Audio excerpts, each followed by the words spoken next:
warahmatullahi wabarakatuh. Perkenalkan, Saya Balkis Erika Putri, absen 8. dan saya Risnani Kurmata dari absen 30 dari kelas 11 MIPA 2. Hai semuanya, jadi di sini kami akan mempresentasikan tentang materi gelombang bunyi dan cahaya. Nah, yang pertama ada materi gelombang bunyi. Gelombang bunyi sendiri, pengertian gelombang bunyi. Gelombang bunyi merupakan salah satu gelombang mekanik. Gelombang bunyi ini dapat dipantulkan, dibiaskan, dipadukan, dan melalui celah sempit atau difraksi. Nah, klasifikasi gelombang bunyi ini dibagi menjadi 3. Yang pertama ada infrasonik, yaitu gelombang bunyi yang memiliki frekuensi kurang dari 20 Hz dan dapat didengar oleh serangga. Yang kedua ada audiosonik. Audiosonik yaitu gelombang bunyi yang memiliki frekuensi antara 20 sampai 20.000 Hz, dapat didengar oleh telinga manusia. Dan yang terakhir ada ultrasonik, yaitu gelombang bunyi yang memiliki frekuensi lebih dari 20.000 Hz. Hewan yang dapat mendengar adalah lumba-lumba dan kelelawar. Nah, lalu ada cepat rambat bunyi. Cepat rambat bunyi ini dibagi menjadi 3. Ada zat padat, zat cair, dan juga zat gas. Zat padat rumusnya yaitu cepat rambat gelombang bunyi sama dengan akar dari modulus elastis per kerapatan medium. Lalu di zat cair rumusnya ada V sama dengan akar B per P. B ini sendiri adalah modulus Book. Dan yang terakhir ada zat gas. Rumusnya itu V akar dari V RT per M. Nah, lalu teman-teman mau tahu nggak sih apa sifat-sifatnya gelombang bunyi? Nah, sifat-sifat itu ada 4. Yang pertama ada refleksi atau dapat dipantulkan. Yang kedua ada refraksi atau dapat dibiaskan. Yang ketiga ada interferensi atau dapat dipadukan. Dan yang terakhir ada difraksi atau dapat ditentukan. Lalu yang keempat ada efek Doppler. Efek Doppler itu apa sih pengertiannya? Yaitu perubahan sebuah frekuensi atau panjang gelombang dari suatu gelombang terhadap seorang penerima yang sedang bergerak relatif terhadap sumber gelombang tersebut.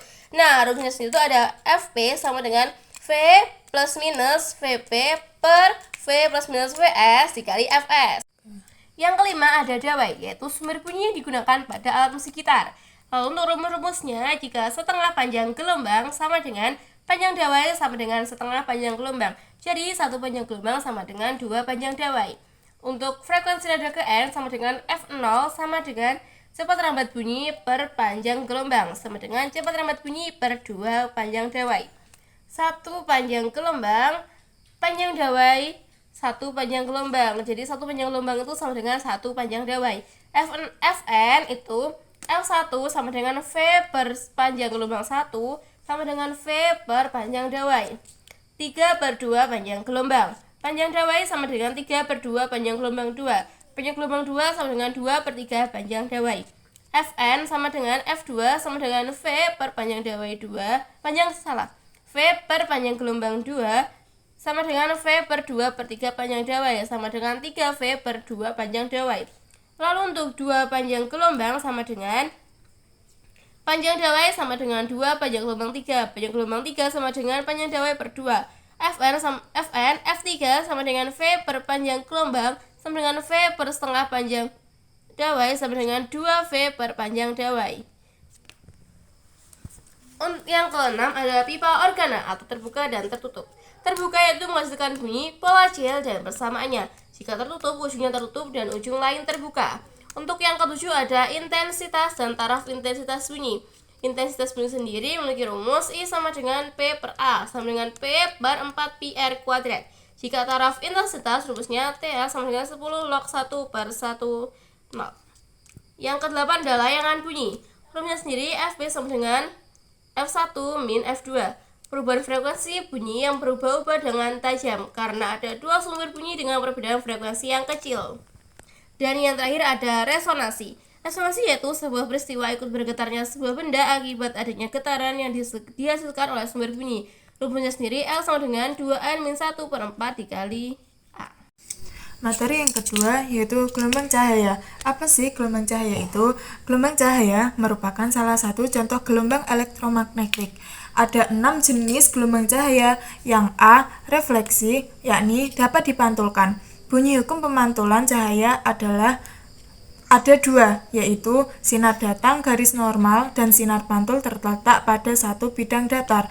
Yang kedua, besar sudut datang sama dengan sudut pantul. Jenis gelombang cahaya ke B, refraksi, yakni dapat dibiaskan. Pembiasan cahaya adalah peristiwa ketika cahaya terletak berkelok saat melewati sebuah medium ke medium dengan kecepatan yang berbeda.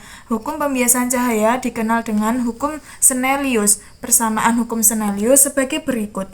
Sin theta 1 per sin theta 2 sama dengan V1 per V2 sama dengan N2 per N1. Jenis yang ke C yakni interferensi, yakni dapat dipadukan. Perpaduan antara dua gelombang cahaya yang koheren, yakni memiliki amplitudo dan panjang gelombang yang sama dan beda fase tetap. Lalu ini ada dua, yaitu pola pita terang. D sin theta sama dengan N panjang gelombang dan D YN per panjang dawai sama dengan N panjang gelombang. Dan juga ada pola pita gelap, yaitu D sin theta sama dengan N per setengah dikali panjang gelombang dan D YN per panjang dawai sama dengan N plus setengah dikali panjang gelombang. Yang ke D, difraksi, yakni dapat dilenturkan. Ada dua, yakni difraksi celah tunggal. Hasil dari difraksi celah tunggal adalah pola cahaya gelap dan terang yang ditangkap pada sebuah layar L. Yang kedua, difraksi kisi, atau difraksi celah menjemuk. Hasil difraksi ini adalah pita terang dan gelap yang memiliki pola dengan orde atau susunan cahaya gelap terang yang saling berselang. Yang ke E, dispersi, yakni dapat diuraikan. Peristiwa terurainya cahaya putih menjadi cahaya berwarna. Cahaya putih terdiri dari cahaya berwarna merah dengan panjang gelombang 622 sampai 720 nm hingga yakni 597 sampai 622 nm, kuning 577 sampai 597 nm, hijau 492 sampai 577 nm, biru 455 sampai 492 nm dan ungu 390 sampai 455 nm. Berikut Lalu untuk rumus dispersi sama dengan NU per NU min NM dikali beta. yang ke F, yakni polarisasi, yakni dapat disarahkan.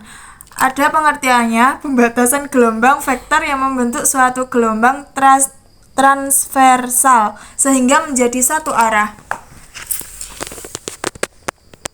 Sekian dari kami, terima kasih. Kurang lebihnya mohon maaf.